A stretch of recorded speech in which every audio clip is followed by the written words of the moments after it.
goodness, I can't even believe it. Thank you so much for allowing me the time to interview you.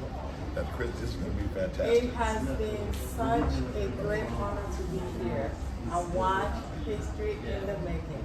And so we are going to talk about the whole ordeal. And people don't know who you are. Yes. And you're born and raised in United States of America. And you are now a king. So can we tell the people who are you? Yeah. Ladies and gentlemen, thank you. I'm Dr. Clyde Rivers. My royal name is King Okogyeman Obremponnsu KOBINA AMISSAH the First. That is my royal name. And I grew up in Victorville, California. I was a Division I basketball player. And at the end of college, I found Jesus. And I decided to pursue him with my whole life. And now I'm a king in Ghana, Africa. Wow, you are a king in Ghana, Africa. Oh my goodness. You know, I had an opportunity to be there when it all happened. And one of the things I wanted to ask you is, on Thursday, an event was done, traditional event. Yes. As people were carrying you up, can you tell us what was that like? What was the feeling like?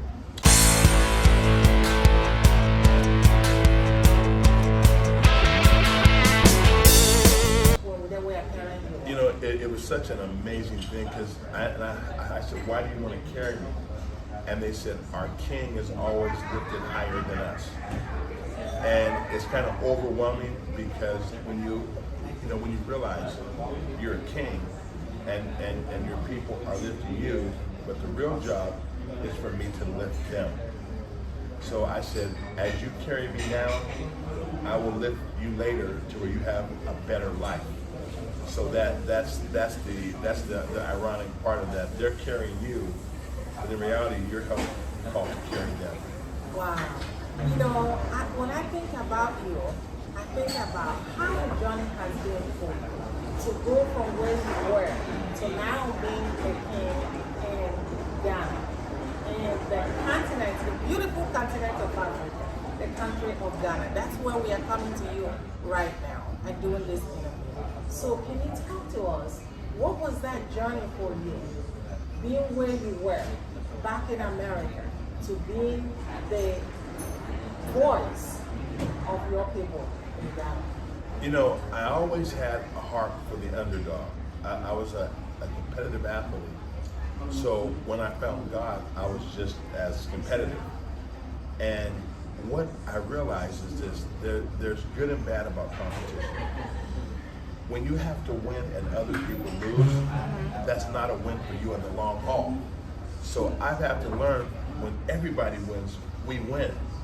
So my whole philosophy of being a king is to help everybody win.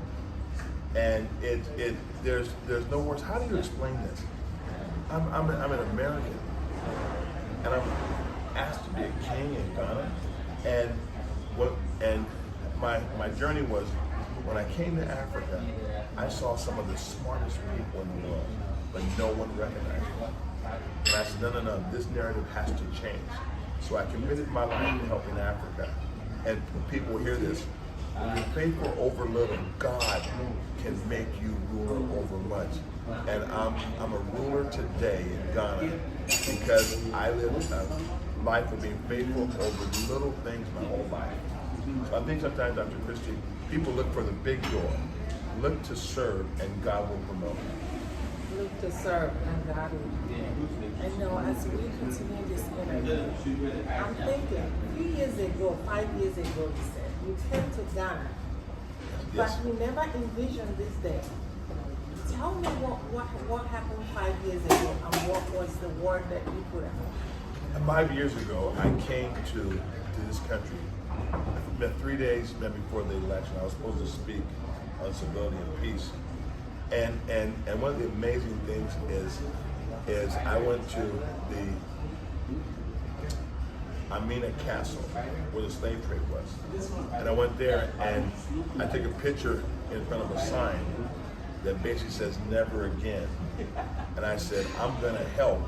And a friend of mine in America made a post yesterday. He said, Doctor, when you came back, you said you wanted to help Ghana. Did you ever think you would return back as a king? So I'm telling you people, first of all, God can do more than you can ask or imagine. Never give up hope on a dream, because you have no idea how it's going to come to pass. Wow. You know, I'm smiling from ear to ear because I had the opportunity to watch as you were being coronated Yes. on Friday. And it was such an experience. It was such a spiritual experience for me and for a lot of people that were watching. Talk to me. What prepared you for this job? You were born and raised in California, and now you are in Africa. Not just being in Africa, but being a king overseeing 56 towns in Ghana. How did your early years prepare you for this kind of job? You know, I've always been competitive. And as a basketball player, I made sure my team won. So I have that same attitude, but now I have to make people win. Back in my younger days, it was about me winning. But I realized you never win alone. So we have to lift everyone. And legacy, like I was telling someone yesterday, I said, when you get older, you have, what you've done to help others will be the key to your longevity. So we are serving people, moving things forward. So now I'm going to live a long time, but through others. So we can get our right information in the minds of people. They can live a long time off our knowledge. Wow, wow. That is huge, everybody. That is huge. So now, one of the challenges they have in Ghana, as a matter of fact, in most countries in Africa, is that the youth seem like they think that they have been forgotten, and that's one of the challenges.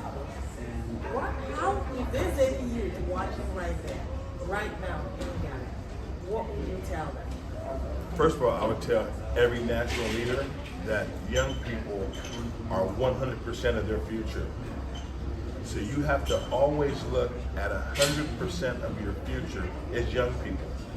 So so I recommend any leader to think about building the future, because your youth are the future. So we have to redefine where the value is. The value is in building a future that's good for everyone. So young people in Ghana, you're 100% of the future. Let your innovative ideas create new concepts. It's all in the creativity. At a certain point, we're going to be gone, and it's going to be you that leads the way. So every leader that watches and every child, you need to make sure of this. You are the future. You are the future, and you're leading the way, and you will bring victory to Ghana.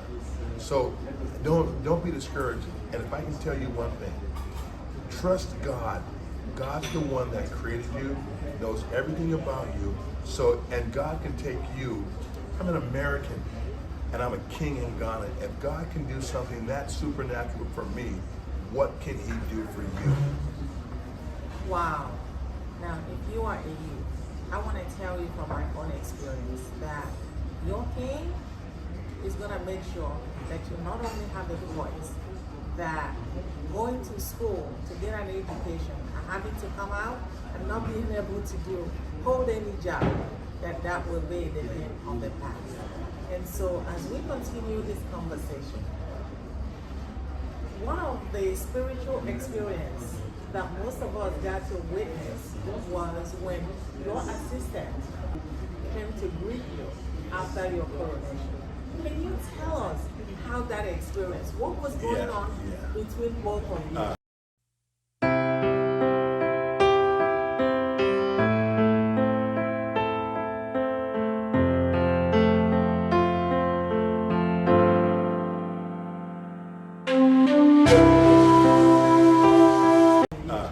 We have worked together for 25 years. And when you start with small beginnings, and no one knows the actual journey, they see the highlight. when you've journeyed and you've lost things and you work things and you build things together for 25 years, it's emotional when you see that guy become a king. So that was an amazing moment for everyone there to see. Wow, it was quite an experience because it almost seems like everything stopped at that moment. I got emotional watching both of you at that time. So as we continue this conversation, we see the problems. Yes. You know the problems that is facing Ghana, facing Africa as a whole, because you were king in Ghana, but you were king elsewhere as well, right? And your input and your decision making comes into play to help everybody else. So tell us, your preparation with the job that is facing you, how can you navigate being an American in a foreign country and being able to play this role, and not just play this role, but do it very well? There's a principle I live by. This principle works anywhere in the world. Treat others the way you want to be treated. So in the policy room, how would I want to be treated? Treat others that way. So never build a policy that benefits you only. So if you live with that balanced life, if I'm on the other side of this policy, would I be happy? And that's the way I will keep balance. Is if I'm the recipient of the policy, if I'm not good with it, then they won't be good with it. So if I can live it, then they can live it. So that's my simple bottom line. You know, you are known as the master of civility, the leader of civility, treating others as they would like to be treated, you would like to be treated as well. And you know, when you come to this part of the continent, things are a little bit different. Yes. What would you bring to the continent? What would you bring to Ghana so that the common people will still now feel like they belong, they have a voice, they are part of the society, they have not been forgotten? What would you bring to Ghana? What I'm going to do, I'm going to bring a culture of honor. What is that? One of the worst things I've seen in this continent is there's great people that nobody recognizes. If you don't recognize excellence, people won't know what to follow. So I'm going to bring a culture of honor that allows us to see who's doing it right, who's doing business, and who treats their employees well, who's in the community building for everyone. So I'm going to begin to bring a culture of honor that highlights the good, so people have a role model that's living. Many times we look at the heroes that are gone. That guy was great. I'm like, but yes, who's great today? Who's doing that work today? And we're going to promote and elevate individuals that are achieving. Wow, as you guys are listening to us, I just want to tell you, it has been an honor being here interviewing the king. And my name is Dr. Christy Irujuku, talking about how the new king will impact not only Ghana, but Africa as a whole. So talk to us a little bit. Let's dive deeper into this conversation and talk about your inherent, your innate ability. This is a tough country. This is a tough continent. And surviving here, if you don't have the skin, it will be very challenging. So what are your plans for the future? What I want to do, I believe, what people look for is money. I'm saying I'm going to help build the capacity to handle money. It's two different things. Money doesn't solve issues if you don't know what you're doing. So we have to create a perspective from Ghana and learn how to merge that perspective with the world, and that puts this country on the map. So when you come in, our people understand that they have value just like those that are coming in. So it isn't that people are coming to actually rescue you. They're coming because you have resources that are valuable. So you have to understand the value in the resources. The great resource is the people. So we have to raise the level of people understanding who they are. And then they will manage and protect their lands when they understand that they're valuable. So it's not going to be an overnight process. And I walk through things slowly because we're not here to help. We're not here to like change the culture. We're here to empower it. So many people come to change it. We're saying, great, okay. Every country in the world needs change. Absolutely. So Ghana is no different than America. Is no different than Nigeria. Is no different than Mexico. So what do? We find out where do we make the greatest impact is in putting the correct information in the minds of the young people. Because you put leaders, listen to me. If you put wrong information in young people, you're preparing for an ignorant future. And you'll have to live the future with the ignorance that you created by not teaching people the truth.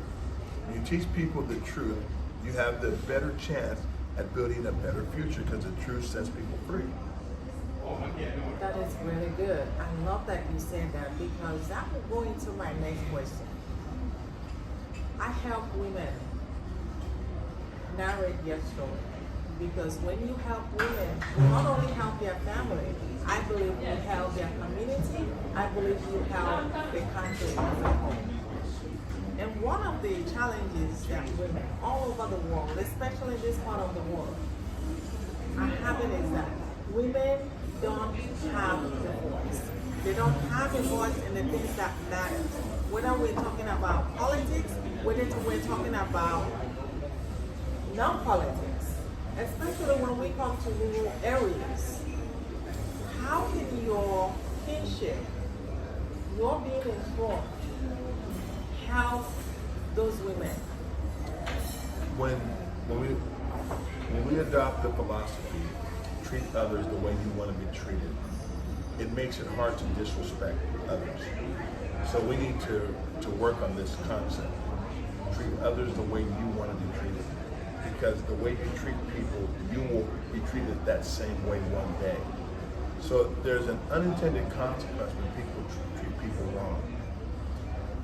They are preparing for the wrong day to come back to them. Look at every country that's ever mistreated people. Look at what's taking place in those countries today. Treat people well. I know a lot of women would love to hear you say that. Somebody to empower them because I believe that everyone has a voice and every woman, I believe, has an institution inside of her. When you give her the opportunity to be able to express themselves, embrace the gift that God has given them, they are able to empower other women and other men as well. Because what I do with my job, not only do I work with men and with women, I also collaborate with men because we can do it without women.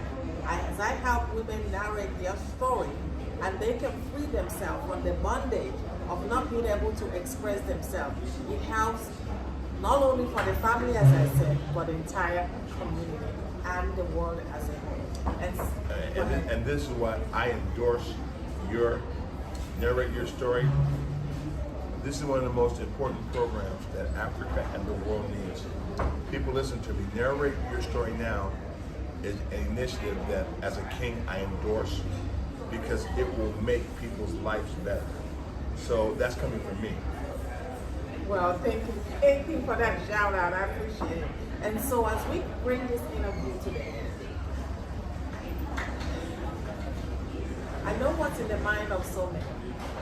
Some are said, some are not being said. Some are thinking about it. But I want to ask the question for the people. What will make you different than other chiefs, other kings that were here before? See, I don't understand the traditions here. I'm coming to treat people the way I want to be treated. I've done that the majority of my life. So I'm coming with, I'm fair, I'm equal, I treat people well. So I'm coming with that. I know of no other way. You have a lot of, for people that don't know you, you're known all over the world, all over the world, and you do so many things. You work with the youth, you work with women, and you work with men as well. So now with the job, your job is just very tasking. How do you plan to do what you do, what you're going to do as a king now, king of development in Ghana, and incorporate it with your job that you're already doing all over the world? You know, I learned a long time ago, nobody wins by themselves. So you have to build the best team. That's why you never undertrain someone that's going to be an important part of your future. So I have trained people all over the world that don't need me to do it now. They can do it their own self. And those people are coming here to help me. So we have enough excellent people that's going to help us build. And we have a respect for the culture of Ghana.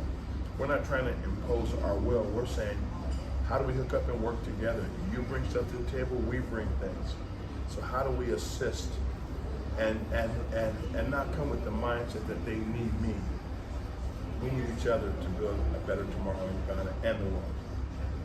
And so as we close this conversation, what's in the mind of many is job. Yes. What's in the mind of many is skills. Yes. Because when you undervalue someone with a skill, they don't have the mindset to do what they're called.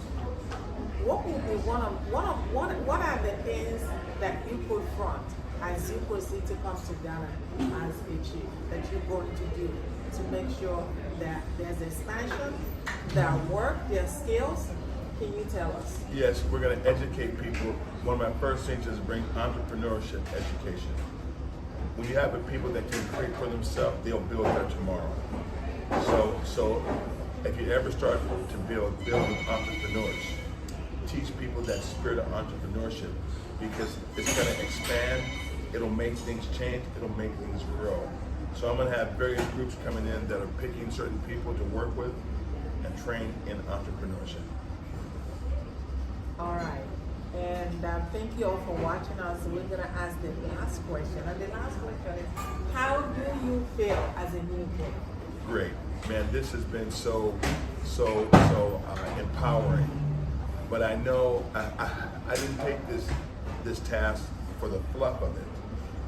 It's a great title, but there's a responsibility that comes. So the responsibility is to watch people's lives win because of what we do. So at this point in my life, I need to empower others with the right knowledge and information because they're the future. So I'm excited and encouraged. Well, I just want to take the time and thanks for everyone that's watching. I want to thank you so much for giving me the time to interview you. It has really been a pleasure, and I know that I have experience from your leadership, from your mentorship, and I just can't thank you. So, excuse me, this is my first interview as a king ever. The first interview as a king, ever. And I have the honor ever. to interview him. And I had others ask, but I knew I had to interview you first because narrating your story is, it'll keep the vision pure from the heart of the people. So I'm grateful for you for that. Thank you so much. And to everybody else, thank you all for watching. And leave your comments. We'll come back and address your comment and get back to you. I thank you all so much. Again, my name is Dr. Christy Uchuku, and I work with women, helping them narrate their story, because I believe that when a woman has a voice, when a woman can express themselves, that they're not only going to impact the community, the family, they also impact the world as a whole. Until next time, thank you all for watching.